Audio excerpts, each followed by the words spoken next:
आज की वीडियो में हम कवर करेंगे MCQ for ESIC, AIIMS and railway pharmacist, जो आपके अलग अलग फार्मेसीज के एग्जाम होने वाले हैं, उनमें किस तरह के एमसीक्यूज आते हैं वो कवर करने की हम कोशिश करेंगे। ये आपको बहुत ज़्यादा बेनिफिट होगा अपने आने वाले एग्जाम्स में, क्योंकि अलग अलग सोर्स से हम अपना कंटेंट प्रिपेयर करते हैं। इसीलिए आप वीडियो के एंड तक जरूर बने रहें और जो भी आपको समझाया जाता है उसको ध्यान से सुनेंगे आप। वीडियो स्टार्ट करने से पहले आपसे एक रिक्वेस्ट है, अगर आप चैनल पर नए हैं, अभी तक आपने चैनल को सब्सक्राइब नहीं किया तो सब्सक्राइब जरूर कर लें इसी तरह के इन्फॉर्मेटिव वीडियोस के लिए। तो चलिए शुरू करते हैं अपना आज का सेशन। क्वेश्चन नंबर 21 में आपसे पूछा था कि लोजेंजिस एक तरह की सॉलिड डोसेज फॉर्म होती हैं और इनका पर्पस क्या होता है इनको बनाने के पीछे? स्लो डिसोल्यूशन होना, फास्टर एक्शन, स्लो डिसइंटीग्रेशन या none of the above? Answer है इसका ऑप्शन ए, स्लो डिसोल्यूशन होना इसका पर्पस होता है। लोजेंजिस जैसे आपने विक्स या स्ट्रेप्सिल्स खाए होंगे, जब गले में थोड़ी सी खराश होती है, थोड़ा सा दर्द हो रहा होता है गले में, बहुत ज़्यादा खांसी होने की वजह से, तो इस तरह की लोजेंजिस जैसी प्रिपरेशंस खाई जाती हैं ताकि उस समय पे गले को लोकल इफेक्ट प्रोवाइड कर। देखिए लोकल इफेक्ट होता है इसका, सिर्फ और सिर्फ गले में आपको इफेक्ट प्रोवाइड करेगा, थोड़ी समय के लिए आपको राहत मिलेगी, बट टेम्पोररी सॉल्यूशन नहीं होता है, किसी तरह की दवाई नहीं होती है ये। तो इसलिए इसका पर्पस होता है स्लोली डिसॉल्व होना माउथ में जाके। नेक्स्ट क्वेश्चन आपसे पूछा है, देखिए इनमें से ऑप्शन में से कौन सी ऐसी ड्रग की क्लास है जिसको बहुत ही ज़्यादा यूज़ किया जाता है फर्स्ट लाइन थेरेपी की तरह भी? ये क्या होती है फर्स्ट लाइन थेरेपी आपको बताते हैं। किन कंडीशन में? हार्ट फेलियर की कंडीशन को, और इस कैटेगरी को यूज़ किए जाने के बाद काफ़ी अच्छी रिकवरी देखी जाती है जो भी पेशेंट्स होते हैं उनकी। अलग अलग ऑप्शन, एस इनहिबिटर्स। तो सबसे पहले देखते हैं फर्स्ट लाइन थेरेपी क्या होती है।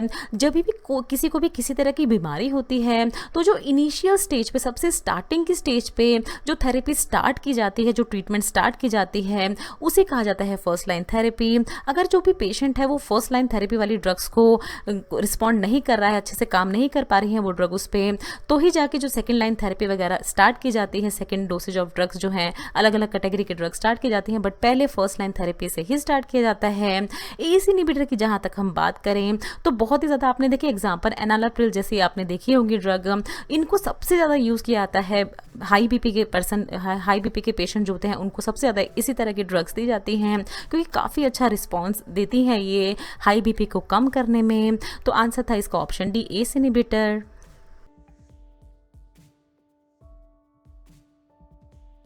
क्वेश्चन नंबर 23 में आपसे पूछा था कि इम्प्लांट्स को क्यों डिज़ाइन किया जाता है? फास्टर एक्शन के लिए, प्रोलॉन्ग्ड एक्शन के लिए, इंक्रीज एफिकेसी के लिए या none of the above? Answer है इसका ऑप्शन बी, प्रोलॉन्ग्ड एक्शन के लिए इम्प्लांट जो है वो बनाए जाते हैं। सबसे पहले देखिए इम्प्लांट्स इस तरह के ड्रग डिलीवरी डिवाइस होता है, इसके अंदर जो ड्रग होती है जिस भी इन्फेक्शन के लिए उस पर्सन को दी जा रही है तो वो ड्रग इनके अंदर डाली जाती है और इस तरह के इम्प्लांट्स को फिर स्किन के अंदर डाल दिया जाता है एक किसी तरह के सर्जिकल प्रोसीजर के थ्रू। फिर वहाँ से क्या है, छोटा सा सर्जिकल प्रोसीजर होता है, बहुत बड़ा नहीं होता। फिर वहाँ से क्या होता है, देखिए ड्रग जो है वो धीरे धीरे यहाँ से रिलीज होती रहती है और मान लीजिए इस जगह पे पर्सन को कोई दिक्कत है, कोई इन्फेक्शन है, तो वहाँ पर अपना एक्शन शो करती रहती है। दो फायदे होते हैं इसके, एक तो ये साइट स्पेसिफिक होती है, कोई किसी तरह की टैबलेट या कैप्सूल खाने की ज़रूरत नहीं, क्योंकि जब हम टैबलेट कैप्सूल खाएंगे तो पूरी बॉडी में वो पहले जाएगी, डिसोल्यूशन होगी, डिसइंटीग्रेट होगी और फिर अपना एक्शन शो करेगी। बट इम्प्लांट में जिस जगह इन्फेक्शन है उसी जगह वो अपना एक्शन शो कर देते हैं। एक तो ये है इसका साइट स्पेसिफिक, दूसरा है कि धीरे धीरे देखिए प्रोलॉन्ग्ड एक्शन प्रोवाइड करती है, क्योंकि धीरे धीरे ड्रग जो है वो रिलीज होती रहती है और अपना एक्शन शो करती रहती है। तो इसीलिए आंसर था इसका ऑप्शन बी, प्रोलॉन्ग्ड एक्शन।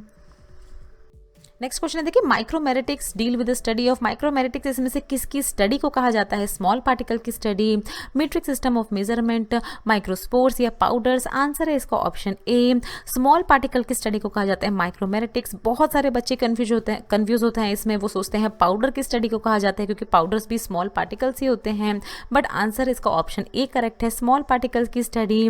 तो क्या होता है, देखिए स्मॉल पार्टिकल साइज जो है, अगर हम फार्मास्यूटिक अपनी फील्ड की बात करें तो पार्टिकल साइज बहुत ही इंपॉर्टेंट होता है, क्योंकि जितना पार्टिकल साइज होता है वो ही डिसाइड करता है कि ड्रग कितने अच्छे से ओरली, पेरेंटली, रेक्टली या टॉपिकली एब्जॉर्ब होगी, अच्छे से अपना इफेक्ट दिखाएगी।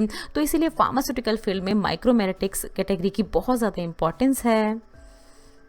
क्वेश्चन नंबर 25 देखिए बहुत ही इंपॉर्टेंट क्वेश्चन है। पूछा है आपसे इनमें से कौन से ऐसे 3 न्यूरोट्रांसमीटर हैं जो कि बहुत ही ज़्यादा इंपॉर्टेंट रोल प्ले करते हैं डिप्रेशन की स्टेज में। अलग अलग ऑप्शन आपको दिए गए हैं, इसका आंसर हम देख लेते हैं। ऑप्शन ए है डोपामिन, नॉरएपिनेफ्रिन एंड सेरोटोनिन। ये तीनों जो है देखिए एक तरह के हैप्पी हॉर्मोन्स की कैटेगरी में आते हैं। अगर इनका बैलेंस जो है, इन तीनों का ही हम बात करें, इन तीनों का ही बैलेंस हमारे ब्रेन में बिगड़ने लगता है तो एक तरह की कंडीशन से हम सफ़र कर सकते हैं जिसे कहा जाता है डिप्रेशन। ये हैप्पी हार्मोन का कंसंट्रेशन किस तरह से हम बढ़ा सकते हैं उस पर हम एक अलग नेक्स्ट वीडियो अलग बनाएंगे वीडियो, बट इसमें सिर्फ आप इतना ही जान लीजिए कि इन तीनों का बैलेंस होना चाहिए हमारे ब्रेन में। डिप्रेशन क्या होता है? एक तरह की कंडीशन होती है जहाँ पर पर्सन अपने आप को बहुत ही अकेला फील करने लगता है, बहुत ही उसको मूड स्विंग्स होने लगते हैं, मूड खराब होने लगता है, किसी से बात वगैरह करने का मन नहीं होता। तो इस तरह की कंडीशन को डिप्रेशन कहते हैं, जो कि इन तीनों ही न्यूरोट्रांसमीटर के डिसबैलेंस होने के कारण होती है हमारे ब्रेन में। क्वेश्चन नंबर 26 बहुत ही इंपॉर्टेंट क्वेश्चन है, ध्यान से सुनना है आपको। पूछा है आपसे इनमें से कौन सा ऐसा रूट है जो कि हो सकता है parental route, may be parental आपसे पूछा है। ऑप्शन में दिए गए हैं इंट्रावीनस, सबलिंगुअल, इंट्राडर्मल या सबक्यूटेनियस। आंसर है इसका ऑप्शन बी, सबलिंगुअल रूट हो सकता है, काउंट किया जा सकता है पैरेंटल रूट में। अगर हम बात करें पैरेंटल रूट की, नॉर्मल पैरेंटल रूट जो होते हैं वो होते हैं देखिए subcutaneous route, intramuscular, intravenous and intrathecal administration. Intrathecal जहाँ जो इंजेक्शन है वो सेरेब्रोस्पाइनल फ्लूइड में दिया जाता है, स्पाइनल कॉर्ड में, उसको इंट्राथिकल इंजेक्शन कहा जाता है। बाकी ये सब आपको पता ही होगा, इंट्रामस्कुलर मसल में, इंट्रावीनस ब्लड वेसल्स में दिया जाता है, वीन्स में दिया जाता है। तो लेकिन आपसे क्या क्वेश्चन पूछा था कि सबलिंगुअल रूट किस में आता है? तो अगर हम बात करें नॉन पेरेंटल रूट की, तो आप जानते हैं नॉन पेरेंटल रूट ऐसे रूट होते हैं जहाँ पर ड्रग जब हम अपनी माउथ के थ्रू खाते हैं, ओरल एडमिनिस्ट्रेशन में खाते हैं, तो वो पहले मेटाबोलाइज होती है लिवर के थ्रू और फिर एब्जॉर्प्शन होता है उसका बहुत ही स्मॉल अमाउंट में। बट सबलिंगुअल रूट ऐसा रूट होता है जहाँ पर देखिए ड्रग को बिलो द टंग रखा जाता है, और जब इसको यहाँ रखा जाता है, बकल रूट में भी होता है देखिए, बट सबलिंगुअल की बात करेंगे हम सिर्फ यहाँ। तो यहाँ जब आप अंडर द टंग रखते हैं तो डायरेक्टली ड्रग जो है देखिए रिलीज होके पहुँच जाती है ब्लड वेसल में। तो इसका first pass metabolism sublingual route से भी नहीं होता है, इसलिए इसको कैटेगरी में रखा जाता है कि इसको कंसिडर किया जा सकता है मे बी पैरेंटल की तरह। नेक्स्ट क्वेश्चन में आपसे पूछा है इनमें से कौन सी एक ऐसी एंटी एरिथमिक ड्रग है जो कि एक्ट करती है बाय इनिबिटिंग, मतलब आपको मैकेनिज्म ऑफ एक्शन पूछा है कि वो ड्रग जो है वो ब्लॉक करती है, इनिबिट करती है potassium, sodium and calcium channel को। आंसर है इसका ऑप्शन डी, अम्योडारोन है ऐसी एक एंटी एरिथमिक ड्रग। एरिथमिया क्या होती है कि ऐसी कंडीशन होती है जहाँ हर्ट बीट जो है, हर्ट रिदम जो है वो नॉर्मल नहीं रहती। हर्ट जो है अपनी एक प्रॉपर रिदम में बीट करता है जो नॉर्मल केसेस होते हैं उनमें, बट एरिथमियाज में हर्ट जो है उसकी रिदम गड़बड़ हो जाती है, कभी बहुत ज़्यादा तेज हो जाती है, जिनको ट्रीट करने के लिए दिए जाते हैं anti arrhythmic drug.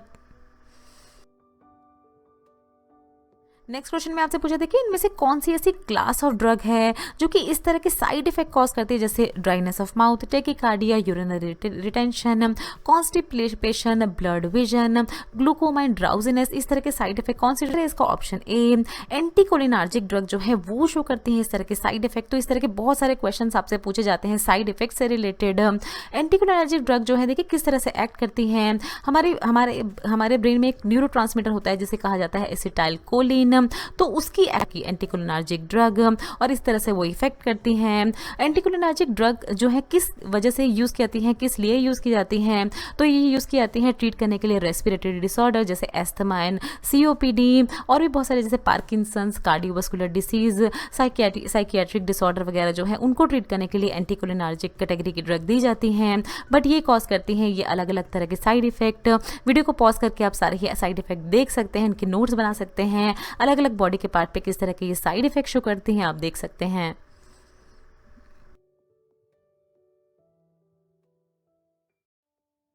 Question number 29 में आपसे पूछा था कि कौन से शेड्यूल में ये कंडीशंस लिखी होती हैं, list of drug to be sold on prescription only. अलग अलग शेड्यूल दिए गए हैं आपको, आंसर है इसका ऑप्शन बी, शेड्यूल एच। देखिए शेड्यूल एच पे हर साल क्वेश्चन पूछा जाता है, बहुत ही इंपॉर्टेंट शेड्यूल है जहाँ पर वो सारी ही ड्रग्स होती हैं जो कि सिर्फ और सिर्फ प्रिस्क्रिप्शन पे देना अलाउड होता है पेशेंट्स को, तो वो मेंशन होती है शेड्यूल एच में। अगर हम शेड्यूल एक्स की बात करें, क्योंकि किसी भी शेड्यूल पे आपसे क्वेश्चन पूछा जा सकता है, तो इसमें सारी ही कंडीशन अप्लाई होती है शेड्यूल एच की। बट शेड्यूल एक्स में क्या करना होता है, जो फार्मासिस्ट होता है, जो रिटेलर होता है, उसको अपने पास इस प्रिस्क्रिप्शन की कॉपी रखनी होती है, कम से कम 2 साल तक रखनी होती है।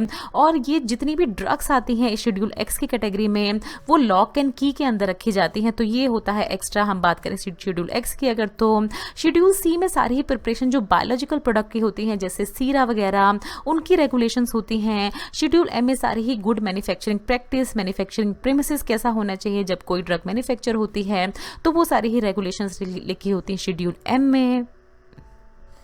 क्वेश्चन नंबर 30 में आपसे पूछा, देखिए कि कुछ ये फाइटो कॉन्स्टिट्यूएंट यहाँ पर हैं, जैसे गैलेक्टोमेनन, बारबालोइन, ग्लूकोमेनन एंड फाइलेंथिन। तो इसमें से कौन से ऐसे कॉन्स्टिट्यूएंट हैं जो कि एलोवेरा में प्रेजेंट है? फाइटो कॉन्स्टिट्यूएंट क्या होते हैं? जो भी प्लांट ओरिजिन के कॉन्स्टिट्यूएंट होते हैं उनको फाइटो कॉन्स्टिट्यूएंट कहा जाता है।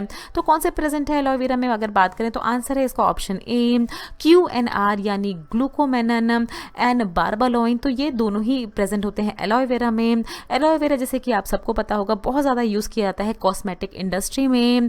बट इसमें जानने वाली बात यह है कि कुछ लोगों को एलोवेरा से एलर्जी होती है। तो ये एलर्जिक रिएक्शंस जो है ये क्यों होते हैं? ये एंथ्राक्विनोन जैसे ये एलोइन और बारबालोइन जो प्रेजेंट होते हैं इसमें कॉन्स्टिट्यूएंट, तो उसकी वजह से ही एलर्जिक रिएक्शन शो करता है कुछ लोगों में aloe vera. So thanks for watching. Next video में कुछ इसी तरह के और क्वेश्चन आपसे डिस्कस करेंगे। तब तक के लिए अपना ध्यान रखें आप सभी लोग।